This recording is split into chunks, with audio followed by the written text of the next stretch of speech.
Hi friends, this is Susie, your Candy Crush guru, here to help you solve the puzzle of level 2605, where we have 16 moves to collect 12 red, 12 yellow, and 12 purple candies.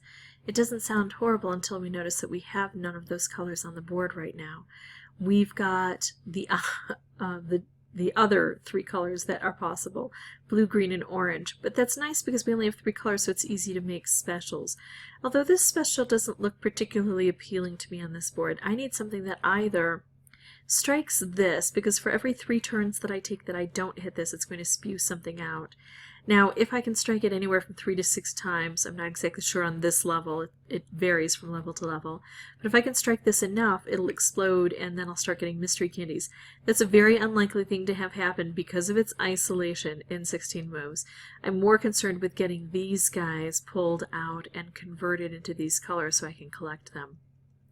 And I just don't see that this is the best setup, and I can't really wait to set things up because I've got these chameleon candies, and they're going to toggle back and forth between two different colors.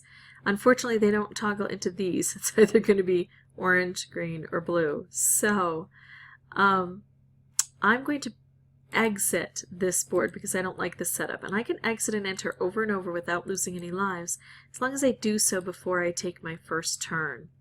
Still doesn't look like a great setup for me, so I'll pause the recording and meet you back here when I find a board that I think is going to work well. Okay, I'm going to do this wrapped candy because it's situated well and we're bringing a lot of things down. Now, I'm going to try something fairly new for me on this board.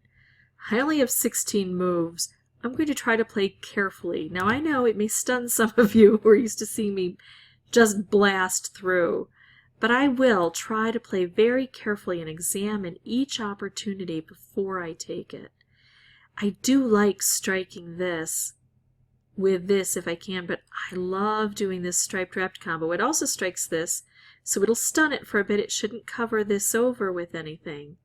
Okay, of course now I can't do it, so it will cover things over, but this will still be there. It just won't be accessible to me at this point. That's okay though. Look what I'm doing here. Now I don't mind that that took out a color, and I wouldn't even want to use it with a special. It did the job it needed to do. Making chaos is one way to get this board to do what you need it to do.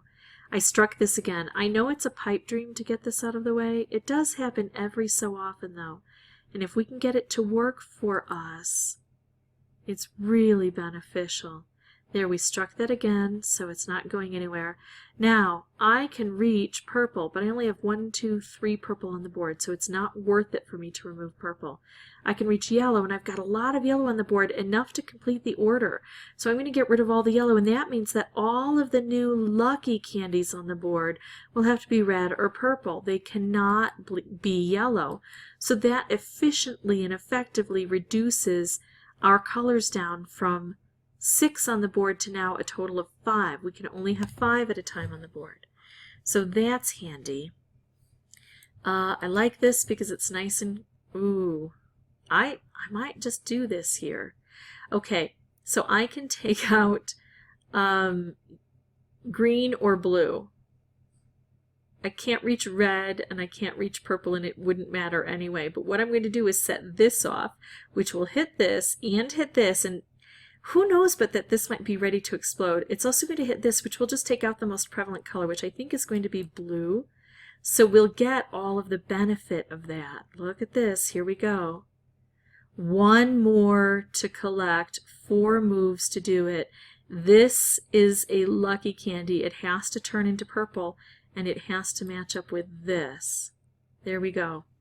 So I will tell you what, this was my 21st try playing this way without boosters, and it was my first try where I thought I'm just really going to slow down and examine each move. And that was the trick for me. Or it was a particularly lucky board, who knows. I find that when you face these really tough levels, you either need extraordinary expertise or extraordinary luck, or immense patience, or nice boosters, or a combination of those 4. So thankfully I I slowed down and brought some of my expertise and my patience, because I didn't beat this on the first playthrough.